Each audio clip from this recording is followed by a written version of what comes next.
Oh, quads. Just quads. Oh, bad beat! Bad beat. Bad beat! Yeah! Oh, nice! Holy sh!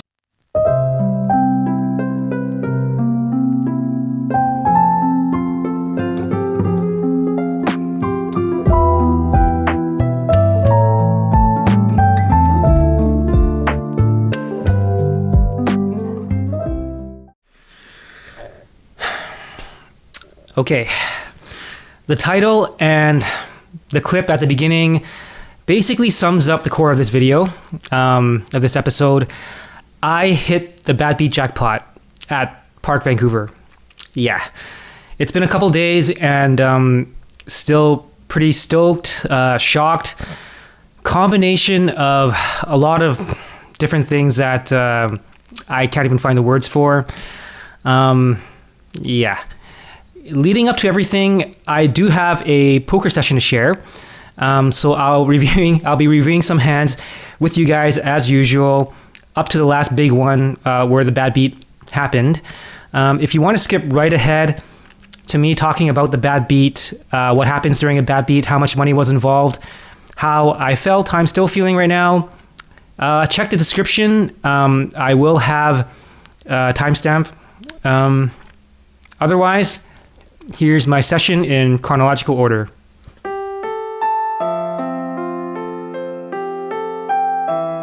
This hand, I pick up ace-5 of diamonds on the button. Under the gun limps and the cutoff limps, I decide to attack the dead money with the button and the GTO wizard hand. I raise it to $20. Only under the gun calls. It's heads up into a flop of deuce 4-9 with 2 diamonds. The villain checks. I noticed that his stack is pretty short. This is one of the best flops I can ask for with a gut shot and nut flush draw. Ton of equity. I think the best move is just to jam all in here, realizing my own equity as well as maximizing fold equity with ace high. I go all in, and the villain folds.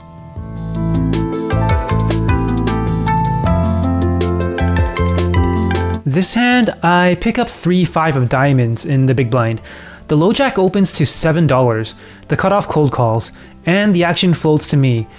My hand is not a great one by any means, but against a small open from late position and a cold caller, I think it's a good spot to 3-bet squeeze and make a play for the dead money.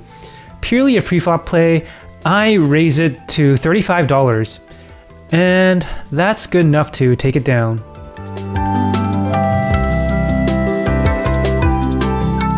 This hand, I pick up 8-9 of spades on the button. Only under the gun +1 limps before the action folds to me. I raise it to $15. Only the limper calls. It's heads up into a flop of deuce 6 queen, all diamonds. The villain checks. Not a great flop for my hand. Monotone board that doesn't match my suit. While there are a lot of queen X in my range, I'm also aware that I have been active and aggressive so far, so sometimes I gotta hold back on the aggression and show that I don't only have one gear. I check back. The turn is a deuce. The villain checks again. Now with the villain checking twice, I think I can go for a delayed c-bet that will most likely take it down. I only have to rep high diamond cards or even just ace high. I bet $25. The villain folds.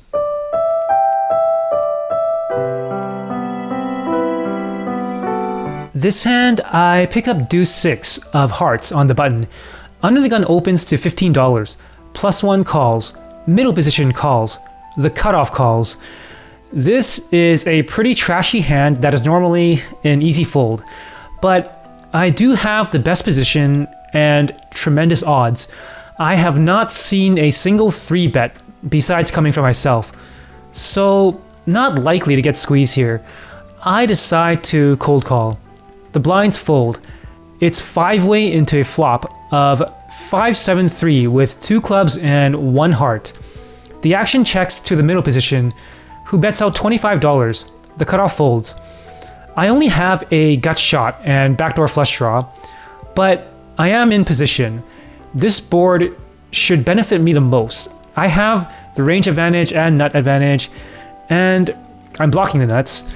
I think it's too strong to let go in my spot, especially versus early position ranges. I call. Everyone else folds. The turn is the 9 of hearts. The villain bets $30. One of the best turn cards I can ask for. Backdoor flush draw comes in, and I pick up a double gutter. The villain is also just giving me an awesome price. I contemplate for a sec if I should be aggressive and maybe put them all in. But seeing his chip stack, he's not that deep, and I think he's committed himself already, even with something like a club flush draw.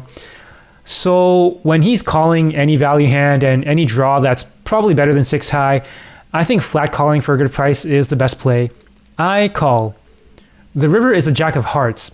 The villain goes all in. Hitting my backdoor flush, I just snap call. And I take this one down as he mucks.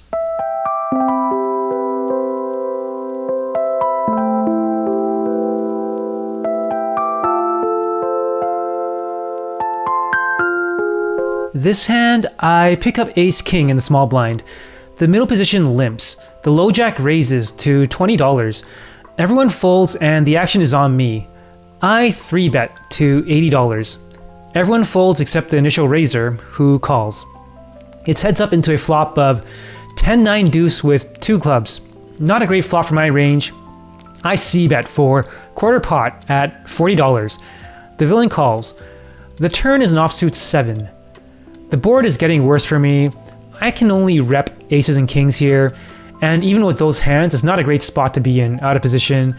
He has all the sets and combo draws that I shouldn't have. I also don't have the most credible image now with the hands I've shown and pre-flop aggression. I just check and pretty much wave the white flag. The villain bets $220, and I let this one go.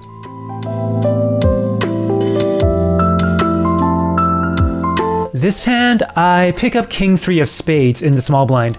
+1 low jack and high jack, all limp, before the action is on me. With a suited king, I decide to attack the dead money. I raise it to $30. The big blind folds, +1 folds, and the low jack folds. High jack calls, so close. It's heads up into a flop of 8-10-7 with 2 clubs. With my image and a flop that misses my range, I decide not to continue with aggression here. I check. The villain checks back. The turn is a 6. Should be a brick mostly, but not going to try and rep a 9 here. I check again. The villain bets $40. I fold. This hand, I pick up king 5 of diamonds in the big blind. The middle position, low jack, and cutoff all limp before the action folds to me. This is a very similar spot as my previous hand. Suited king reg with some dead money up for grabs. I decide to take another shot. I raise it to $30. And this time, everyone folds. This hand, I pick up pocket 8s in the middle position. I open to $10. The hijack calls. The cutoff 3 bets to $30. Everyone folds and the action is back on me. I call. The hijack also calls. It's 3-way into a flop of jack 7-8 with 2 clubs. I call to set mine and manage to flop a set, so pretty great. I start with a check. The hijack checks. The cutoff C bets for $50. At this point, the villain only has a pot size bet behind. With this board, my set is likely the best hand, as I don't think he would 3-bet with 9-10. I think he likely has a high pocket pair. If I just call and we see the next card, there are a lot of turns that can slow down the action. I decide to just jam all in here. The hijack gets out of the way. The cutoff snap calls. The turn is a jack. The river is an 8. And the rest is history. Oh, quads. Just quads. Oh, bet me! Bet me! Yeah! Oh, nice! Holy shit!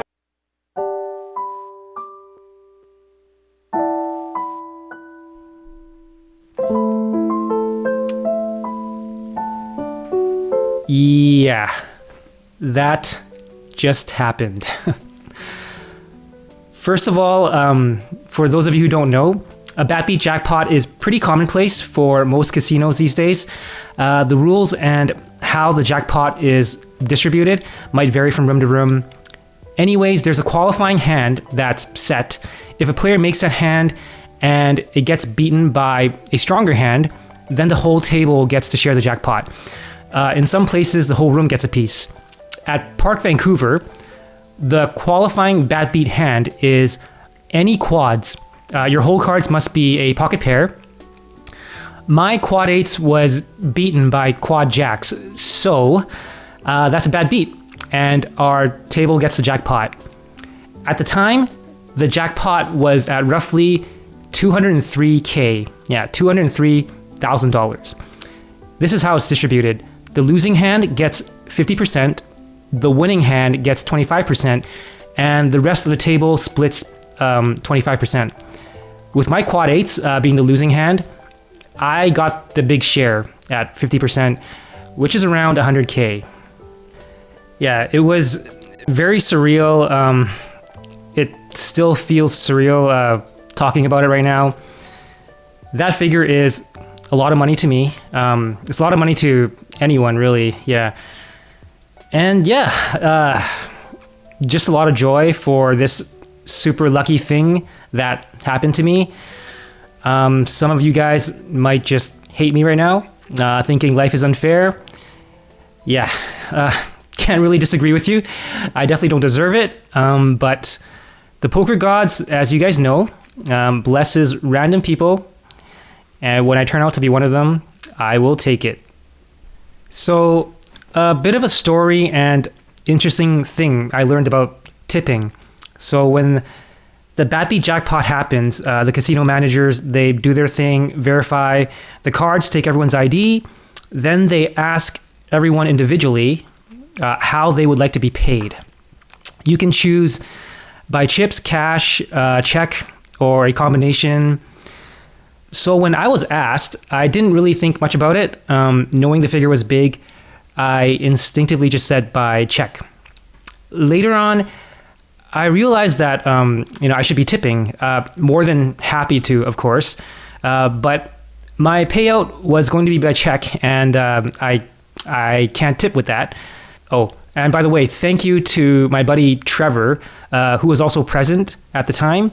I asked him some advice about like proper etiquette and what's a good amount I should be tipping, because like he's more experienced with this kind of stuff. Anyways, okay, so I did have cash on me, like not a super high amount. I was going in there to play 1-3, and I brought a few bullets for that. But what I had in cash turned out to be like a decent amount for the tip. Later on, when I was instructed to go to the cage and collect my check, as I did that, I took out all the cash I had and gave it to the cage. Told them, this is for you guys. I thought that the tips are pooled and shared, and at the end of the day, it's just, yeah, everyone and all the staff would share it, including the dealers. So got my check, put it in my pocket, and went back to the table. At that point, the game was still going, but no one was really playing anymore. Yeah, I was buying drinks for the whole table continuously. After a few rounds of that, a few rounds of drinks, everyone's just vibing, celebrating, chatting, everything but playing poker. The dealer was joining in on the conversation, and she told me that the tips system at Parq is slightly different from other casinos. The cage has their own pool of tips, while the dealers have their own pool. So I looked at her and said, wait a minute. So the tips that I just gave to the cage, you guys get none of that? And then she looked me in the eye and said, yeah. I just stared at her and said, fuck, I'm so sorry. At the time, I had no more cash on me. The chips I had in front of me, almost all gone from buying drinks.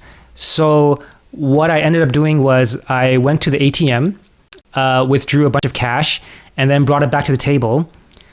I gave the chunk of cash to the dealer and declared, oh, this is for the dealers.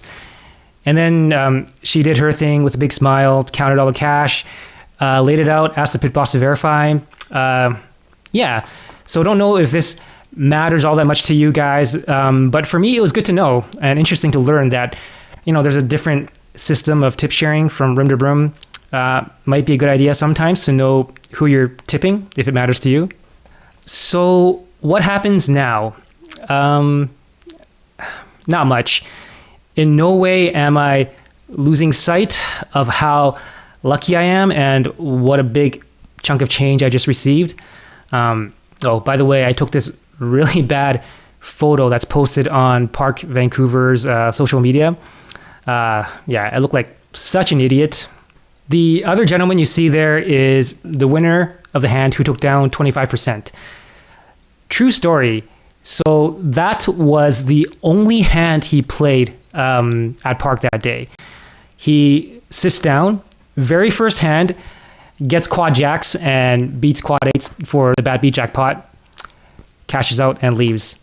What a legend. So if you ask me what I'm going to do with my money, well, that is nobody's business. But yeah, honestly, not much is going to change. Living in Vancouver, among the most expensive cities to live in, like 100K doesn't get you all that far in terms of like altering your life. It's nowhere near quit your job and retire kind of money. My wife and I, we live pretty modestly, and that's not going to change. We'll splurge a little and treat ourselves for a little bit, but yeah, for the most part, lifestyle unaffected. The jackpot win, I am not going to count towards my bankroll challenge for those of you who are still following.